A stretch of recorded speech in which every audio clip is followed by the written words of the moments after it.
A very fresh good morning to all my dear students. In our previous class, we are discussing about osmosis. Osmosis, what is osmosis? You know very well that it is the movement of solvent from a region of high water concentration to low water concentration through a semi-permeable membrane. And we also discussed two experiments related to osmosis. Now, third experiment. We are going to discuss third experiment to demonstrate osmosis. इस osmosis को demonstrate करने के लिए कि osmosis कैसे होता है, one more experiment we are going to study. In this experiment we have to take a funnel. हमने एक फनल ली and fitted this end open end of the funnel with a membrane. इस funnel के इस membrane, इस and को हमने एक मेम्ब्रेन से टाई कर दिया. That membrane is egg membrane भी हो सकती है. ये this membrane may be of egg membrane और fish bladder, कोई भी membrane हो सकती है. And put sugar solution in it, filled it with sugar solution. जिसके अंदर हमने क्या डाल दिया, इस पॉइंट को मार्क कर दिया जहां तक हमने सुगर सॉल्यूशन इसके अंदर भरा. filled it with sugar solution. Now put this funnel in a beaker containing water. अब इस funnel को हमने एक beaker के अंदर रख दिया. Simply इस beaker के अंदर water है, nothing else.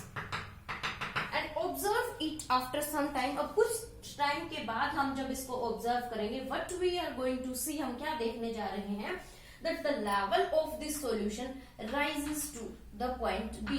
कि इस सॉल्यूशन का लेवल, जो इस फनल के अंदर जो सॉल्यूशन है, वो हमारा लेवल जो है वाटर का, वो राइज हो गया. इसके अंदर सॉल्यूशन का लेवल राइज हो गया.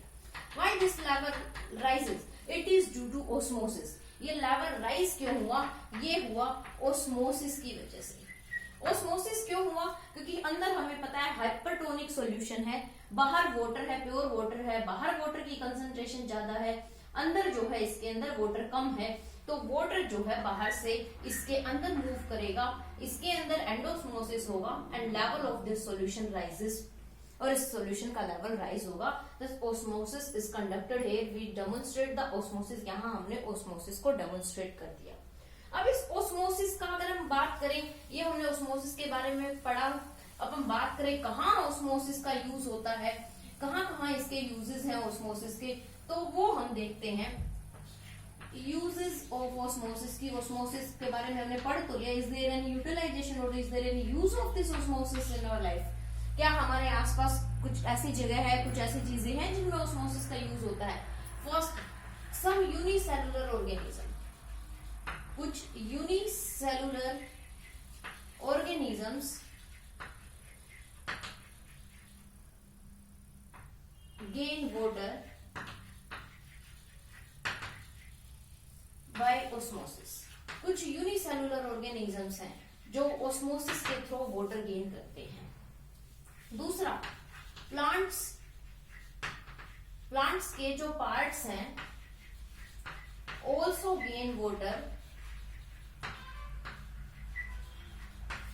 Bye osmosis. प्लांट्स के पार्ट्स भी ऑस्मोसिस की हेल्प से वाटर लेते हैं. And most common example, roots of plant absorb water from soil by osmosis. कि जो प्लांट्स की रूट्स, हमें पता है ना कि प्लांट फोटोसिंथेसिस करते हैं, they require water, CO2 water वो सोयल से लेते हैं. तो रूट्स जो है सोयल से वाटर एब्जॉर्ब करती हैं and this process is also osmosis. And also we know that tiny pores like structure present in leaves, जिसको हम स्ट्रोमेटा बोलते हैं. लीव्स में स्ट्रोमेटा प्रेजेंट होते हैं. Opening and closing of stromata, opening and closing of stromata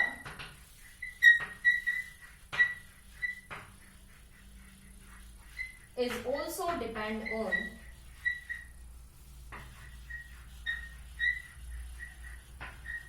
osmotic potential of water, or we can say osmotic concentration पे ही depend करती है. जो स्ट्रोमेटा बंद होते हैं, खुलते हैं, वो भी ऑस्मोसिस के ऊपर ही डिपेंड करते हैं. दिस इज द ऑस्मोसिस, और we can say from here we discussed about the, यहाँ तक हम पढ़ चुके हैं किसके बारे में. पैसिव ट्रांसपोर्ट के बारे में। Next transport is the active transport. Passive transport में हमने पढ़ा था ना कि कंसंट्रेशन ग्रेडियंट के अलोंग मूव करते हैं सब्सटेंसेस, कोई एनर्जी की रिक्वायरमेंट नहीं होती है। लेकिन second type of transport is the active transport. Second type का ट्रांसपोर्ट हमारा कैसा ट्रांसपोर्ट है? This is active transport.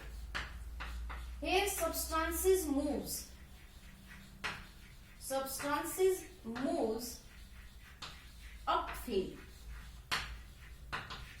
uphill का मतलब है low to higher, and also substances moves uphill। दूसरा, they moves against concentration gradient। they moves against concentration gradient।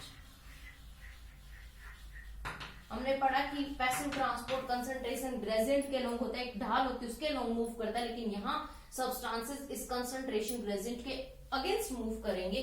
So in active transport substances require energy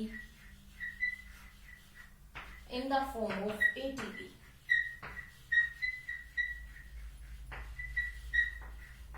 क्या क्या चीजें हो गई?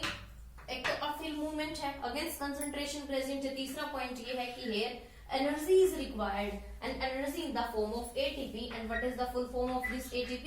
it is adenosine triphosphate।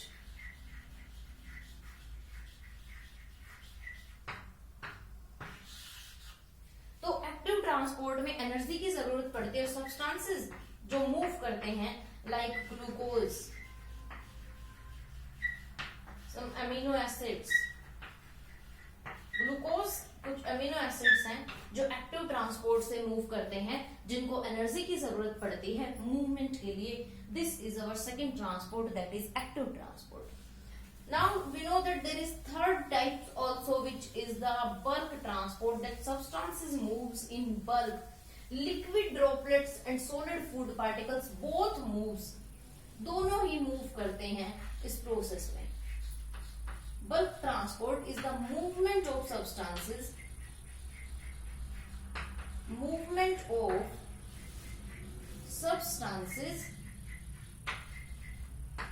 as a whole, यानी कि as a whole means solid particles, we can say solid food particles या solid particles along with liquid droplets।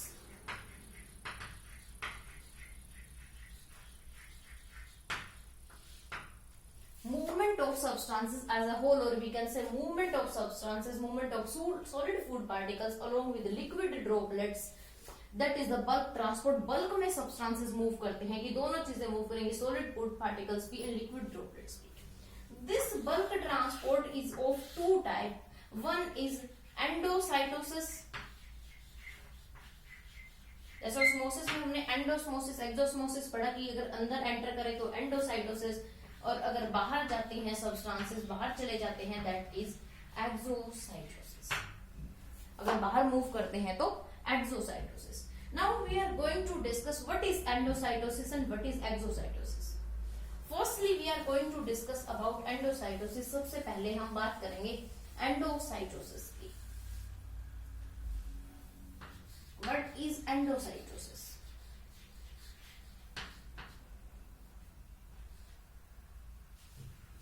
Endocytosis, movement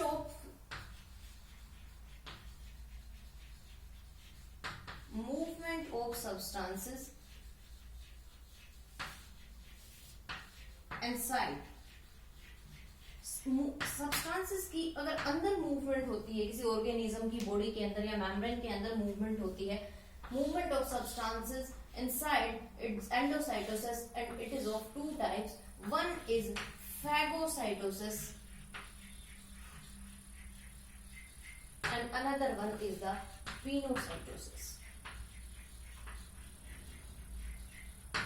and what is the difference between phagocytosis and pinocytosis? phagocytosis is also termed as cell eating. यानी कि यहाँ cell ईट करेगा और इसको pinocytosis को बोलते हैं हम cell drinking. This pinocytosis is known as cell drinking. Here solid food comes inside. यहाँ मूवमेंट किसकी होगी? सॉलिड पार्टिकल्स की. और वी कैन से फूड अगर अंदर आता है, solid particles, we can say food, that is phagocytosis. Most common example of showing phagocytosis is amoeba. सबसे कॉमन एग्जांपल जो फैगोसाइटोसिस का है वो अमीबा है.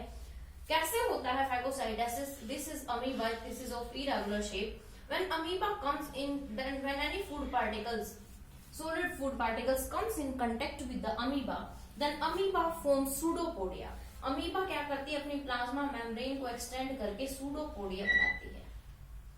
And the membrane of these pseudopodia fuses with each other. और ये मेम्ब्रेन एक दूसरे के साथ फ्यूज करेगी और the food is entered inside the body of amoeba. Food जो है अमीबा की बॉडी के अंदर वैक्यूल के थ्रू एंटर करेगा and that process is phagocytosis. Paper में क्वेश्चन आता, how do amoeba obtain its food? Amoeba obtains its food by the help of pseudopodia and with the help of process known as endocytosis और we can say phagocytosis. Phagocytosis वो process है जिसके through amoeba जो है अपने food को अंदर लेती है with the help of pseudopodia. Pseudopodia को निकालती है, उसके थ्रू ही फूड पार्टिकल्स को अंदर लेगी. एग्जाम्पल अमीबा का हो गया, इसलिए सेल ईटिंग, क्योंकि ईट सॉलिड पार्टिकल्स उसको ईट किया है. सेल ड्रिंकिंग, क्योंकि यहाँ लिक्विड ड्रॉपलेट्स की एंट्री होगी. यहाँ किस चीज की?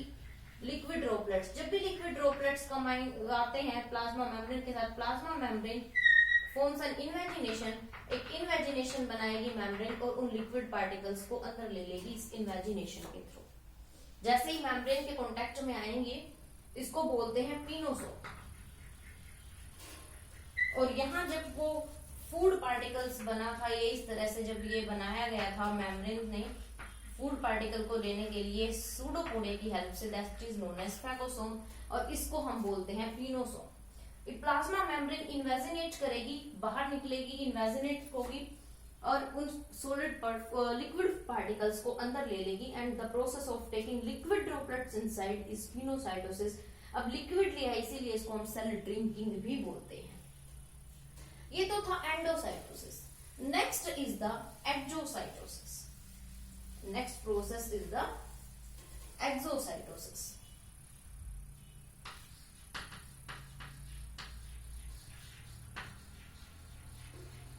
Exocytosis is the removal of substances from the body. Removal of substances.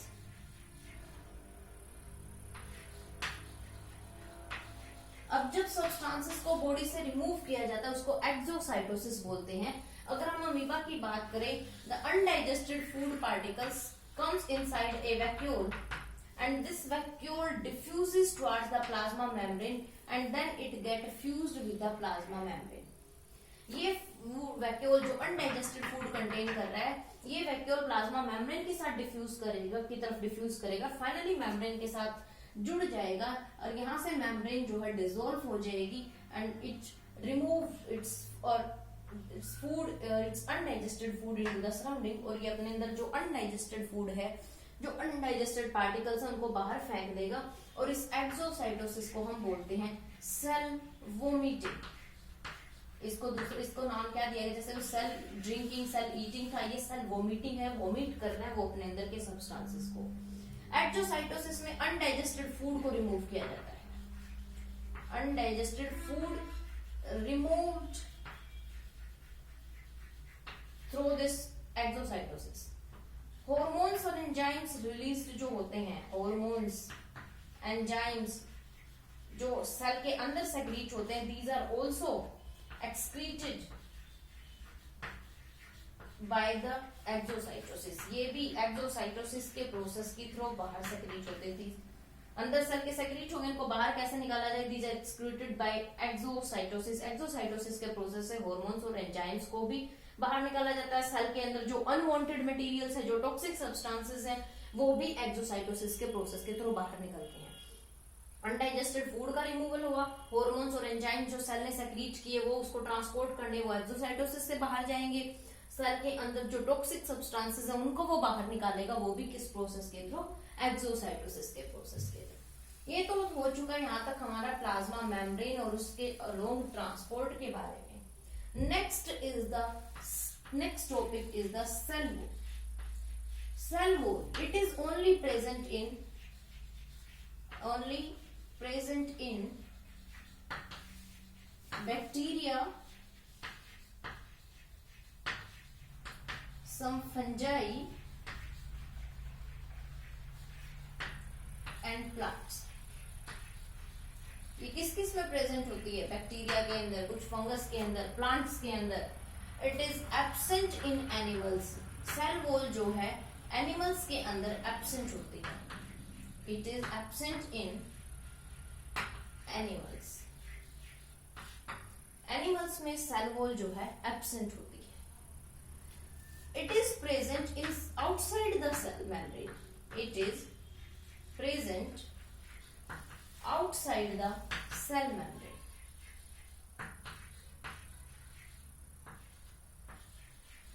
ये सेल मेम्ब्रेन के बाहर प्रेजेंट होती है। It is present outside the cell membrane और we can say plasma membrane. ये सेल की प्लाज्मा मेम्ब्रेन है। इस प्लाज्मा मेम्ब्रेन के बाहर एक मेम्ब्रेन प्रेजेंट होती है जिसको हम बोलते हैं cell wall. There is middle lamella is present. There is middle lamella is present between adjacent cells। जो adjacent cells होते, एक सेल ये हो गया, एक सेल यहां ये हो गई, तो इन सेल्स के बीच में, इनको जो adjacent cells के बीच में मिडल लैमेला प्रेजेंट होता है। Okay, and in some parts of the plants like xylem, sclerenchyma और sclerenchymatous part, sclerenchymatous tissue, इनके अंदर सेकेंडरी वॉल भी प्रेजेंट होती है। कुछ के अंदर पहले जो वॉल प्रेजेंट होती है that is primary cell wall, but xylem sclerenchymatous tissue also consist of secondary wall also. Now what is the nature of the cell wall? जैसे प्लाज्मा मेम्ब्रेन लिपिड्स और प्रोटीन्स की बनी हुई है, वैसे अगर हम बात करें सेल वॉल की, तो सेल वॉल किसकी बनी हुई है? Cell wall is freely permeable. Cell wall जो है फ्रीली परमिएबल है। इसके ये जैसे प्लाज्मा मेम्ब्रेन हमारी सेलेक्टिवली परमिएबल थी, कुछ सब्सटेंसेस के मूवमेंट को अलाउ कर रही थी, जबकि सेल वॉल फ्रीली परमिएबल है, किसी को नहीं रोकती। हर सब्सटेंसेस, हर तरह का सब्सटेंस अंदर और बाहर जाता रहता है।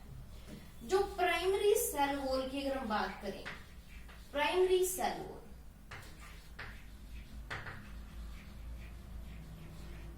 ये लिविंग होती है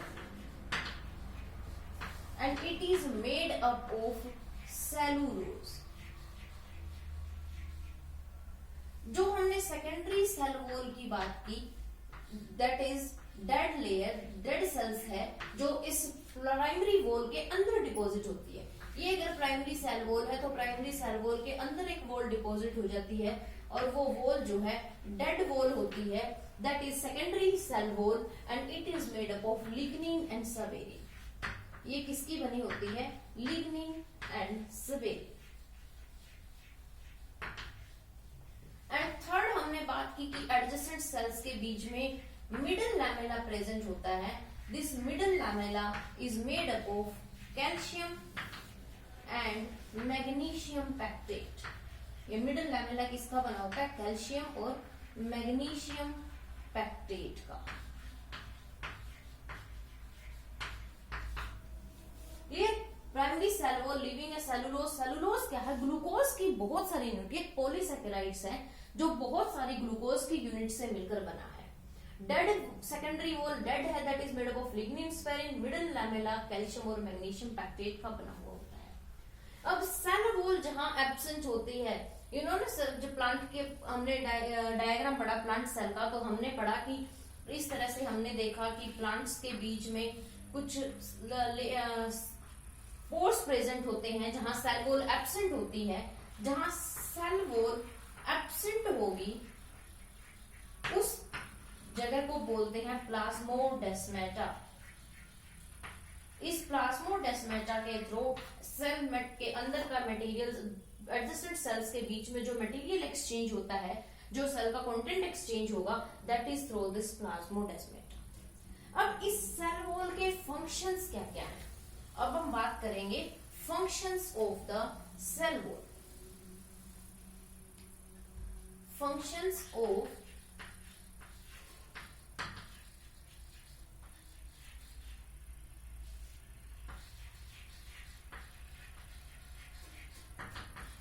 functions of the cell wall. इन सेल वॉल के फंक्शंस की बात करेंगे हम अपनी नेक्स्ट वीडियो में। We are going to talk about the functions of the cell wall. यहीं तक आज हम बात करेंगे सेल वॉल की।